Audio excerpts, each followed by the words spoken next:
Salut chers téléspectateurs, nous vous retrouvons aujourd'hui pour parler de la mission du plein évangile au Congo. Vous savez, la mission du plein évangile, c'est une œuvre qui a plus de 60 ans, 64 ans déjà d'existence au Cameroun et qui est en train de s'implanter du côté du Congo depuis plus de 10 ans. Alors aujourd'hui, avec le missionnaire Fokwa, missionnaire œuvrant de ce côté-là, nous allons en parler. Bonjour missionnaire et bienvenue. Bonjour Docas et bonjour encore une fois de plus à vos multiples téléspectateurs. Comment se portent les frères et sœurs au Congo? Alors les frères et sœurs vont bien, seulement qu'aujourd'hui nous avons perdu un frère et nous avons perdu aussi le papa d'un frère. On a perdu un frère aujourd'hui à 11 h, on a perdu le papa d'un frère à 15 h, donc l'église de Wesso est en deuil.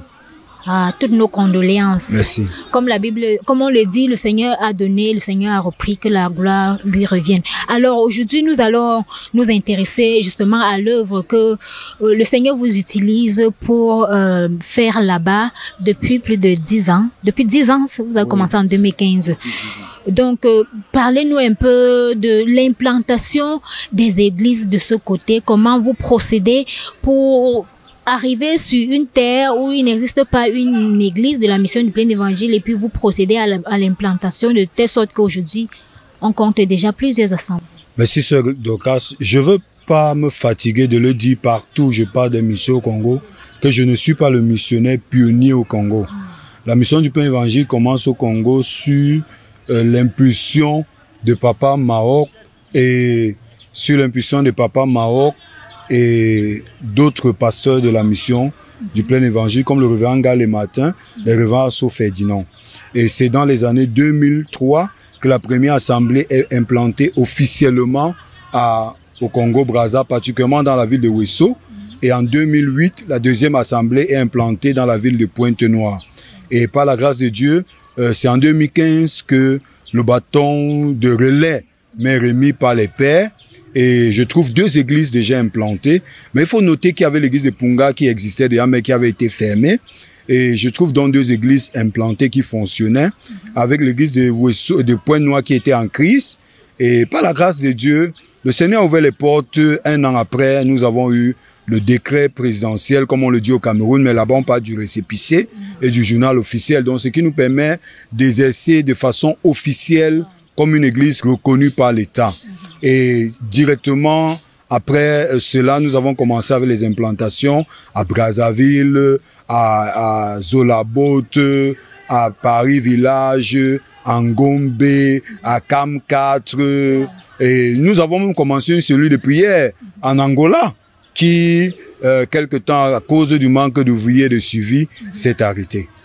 Nous bénissons le Seigneur. Alors, quelle est l'attitude du peuple congolais vis-à-vis de cet évangile qui se veut plein et vrai? Ah, le peuple congolais est défié. Je veux pas dire, je sais pas si je vais dire charmé, amoureux de l'évangile que la mission du plein évangile prêche.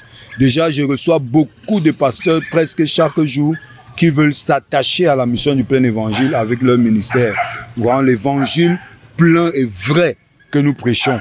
Parce que, comme je disais quelque part, je crois, dans une de vos émissions, que le peuple congolais est tellement religieux. Mais nous venons avec un évangile profond, un évangile qui transforme l'homme entier, qui te fait traverser du chrétien, entre guillemets, à un vrai disciple du Seigneur. Donc, ils sont vraiment enthousiasmés de connaître, de s'asseoir à nos pieds, d'apprendre et de vivre l'évangile du royaume. Et nous allons marquer un arrêt cette fois-ci maintenant.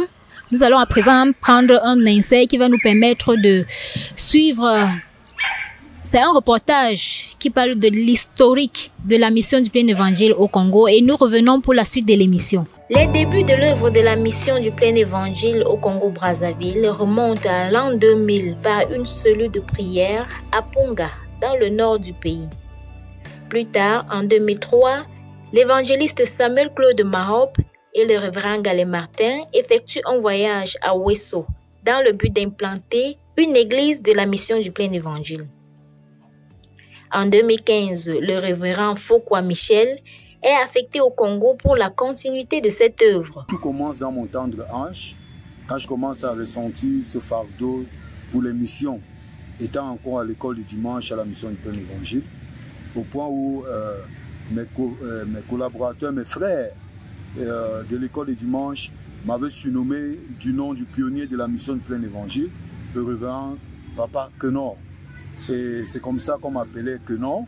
Et quand j'ai pris de l'âge et je suis allé à l'école biblique dans les années 2007, j'ai été directement adopté par Papa Quenor et c'était missionnaire qui était là.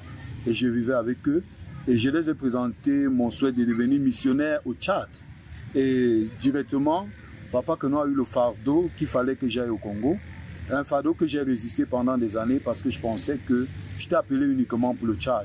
Laissant sa famille derrière, le missionnaire s'engage dans ce champ qui est nouveau pour lui. C'est la première fois où je mettais pied au Congo. Et les défis étaient nombreux, d'abord sur le plan alimentaire, sur le plan culturel, sur le plan social, parce que j'étais en train de m'imprégner dans une nouvelle culture et j'ai trouvé un nouveau peuple et il y avait beaucoup de défis de ce genre. Il y avait aussi les défis sociaux parce que je me retrouvais en train de dormir dans des cadres, dans des situations qui n'étaient pas très faciles, mais le Seigneur nous a aidés. Il y trouve 2 assemblées à Ouesso et Pointe-Noire. La grâce de Dieu le soutenant, il obtient le décret de la mission du plein évangile 1 an après son arrivée en 2016.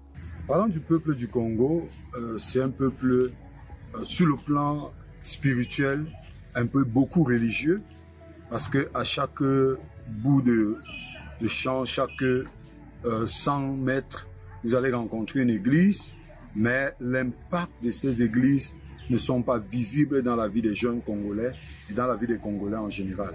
Et sur le plan social et économique, c'est un peuple qui a besoin encore de beaucoup d'éducation sur ce plan.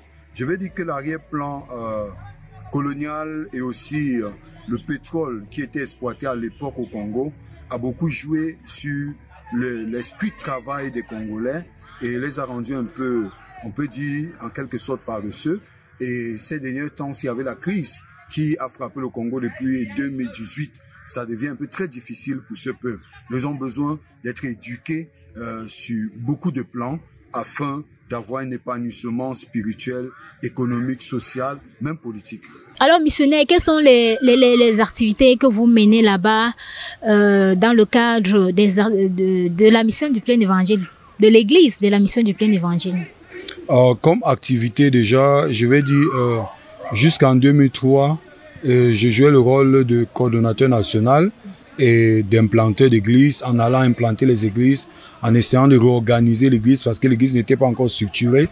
Nous nous battons à organiser l'église, créer les différents ministères, former les leaders à devenir des véritables leaders pour diriger sur le plan, parce que nous avons déjà subdivisé l'église là-bas. Nous avons, comme ici nous parlons des régions, nous parlons des départements, nous avons les responsables, les pasteurs qui dirigent à 2-3 départements, et c'est ça notre rôle, de les coacher et de les encadrer afin que les Congolais puissent eux-mêmes prendre la relève du leadership de l'église là-bas. Et nous avons aussi à côté l'école biblique qui a commencé en 2023 sous l'impulsion du docteur Niba et de tout le bureau national. Parce qu'il faut le dire, sœur de classe, que l'école biblique commence officiellement en 2023, mais c'est un travail que nous avons commencé depuis 2016 avec le docteur Niba, à écrire le projet de l'école biblique, à voir le curriculum. J'ai travaillé sur le terrain, sur le plan pratique et théorique, en enseignant comme enseignant assistant au docteur Niba. J'ai travaillé comme stagiaire au niveau de Bamenda, l'Institut biblique de Bamenda, qui a formé tous les pasteurs pour m'imprégner, pour mieux diriger l'Institut biblique de la Sanga. Donc vous formez également les pasteurs, nous formons les pasteurs et les leaders, de les ouvriers de l'église. Nous avons une école biblique qui a 2 programmes, qui est un programme de certificat des implanteurs d'église et un programme de diplôme en théologie. Alors, parlez-nous, quels sont les projets de la mission du plein évangile au Congo? Comme projet de la mission du plein évangile au Congo, elles sont multiples. Déjà, nous avons commencé avec les projets de construction des infrastructures du temple. Nous avons déjà fini avec le temple de Wesso. Nous avons commencé la chapelle de Pointe-Noire qui est en cours. Nous avons fini avec une fondation qui va porter 4 niveaux et monter les murs. Nous avons fini avec le presbytère et nous avons le projet d'acquérir assez de terres pour construire l'école biblique.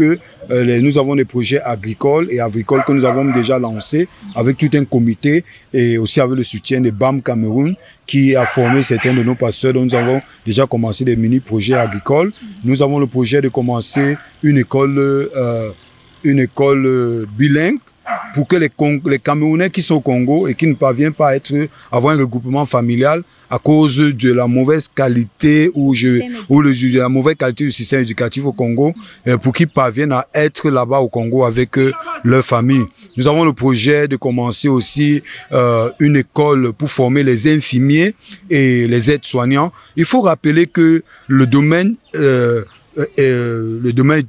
éducationnel et le domaine de santé est un domaine encore qui est encore dans le noir au Congo-Brazza, et l'État fait des efforts. Et l'effort que l'État congolais a fait, c'est qu'ils ont envoyé plus de 1000 étudiants pour aller se faire former comme médecins, et ils sont en train de construire 15 hôpitaux régionaux, et ils ont oublié qu'il faut former les aides-soignants et les infirmiers. Et étant sur le terrain, j'ai trouvé ça comme un besoin et j'en ai parlé avec les autorités. Ils sont prêts à nous donner tout ce qu'il faut pour que nous commençons aussi à former, nous commençons une école de formation des infirmiers et des aides-soignants. Voilà, revenons maintenant au sein de l'Assemblée locale pour vivre l'ambiance du culte d'adoration chez les Congolais.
Cameroun kiloko kota mboka na Pourtant, Bekokota na Brazzaville, Tokotika na maboko na kolo, Nzambe yeme ya za conducteur na ye, Nzambe yeme ya za la solution na ye, Nzambe yemoko. Alors pour sortir de cette émission, déjà parlant de l'ambiance, je pense que vous vous adaptez déjà, vous louez déjà, vous chantez déjà comme les Congolais, puisque vous êtes déjà presque Congolais. J'ai l'habitude de dire que si tu es un pasteur congolais, si tu n'es pas un sapeur, et si tu ne connais pas chanter et danser, il faut démissionner de servir comme pasteur au Congo. Voilà, nous sortons bientôt de cette émission, mais avant de partir, s'il fallait donner un message, une recommandation à l'Église de Dieu en ce qui concerne l'œuvre au Congo, que diriez-vous, missionnaire? Ce que je veux dire d'abord, c'est dire merci à tous ceux-là qui ont été pour nous un soutien, tous ceux qui ont été en train de soutenir et de prier pour l'œuvre de la mission de l'Évangile au Congo. Ça n'a pas été facile toutes ces années. Et tous ceux qui ont donné de leur argent, des moyens. Je connais par exemple un frère au marché central Yaoundé qui a l'habitude, il a un prêt-à-porter, il a l'habitude de me donner des ballots d'habits pour donner aux frères, aux pasteurs là-bas, c'est une bonne chose. Je connais des frères et des sœurs ici qui nous soutiennent financièrement. Nous les disons merci et nous voulons continuer à prier et demander aux frères de continuer à prier pour l'œuvre de Dieu et pour les projets qui sont au Congo. Et nous les tendons la main afin qu'ensemble nous puissions œuvrer pour que le royaume de Dieu avance au Congo, pour que ce que la mission est devenue au Cameroun, qu'elle le devienne aussi au Congo et qu'au travers du Congo, d'autres nations aussi reçoivent l'évangile. Je vous remercie d'occasion. Merci également à vous, missionnaires, et à nos téléspectateurs congolais. On dit Mbote. Mbote. Zambé Malamo. Zambé Malamo, ça veut dire Dieu est bon. Dieu est bon. Dieu est bon. Zambé Pambolamo. Que Dieu vous bénisse. Ok, merci missionnaire. Shalom, à bientôt pour une autre émission sur Dieu TV.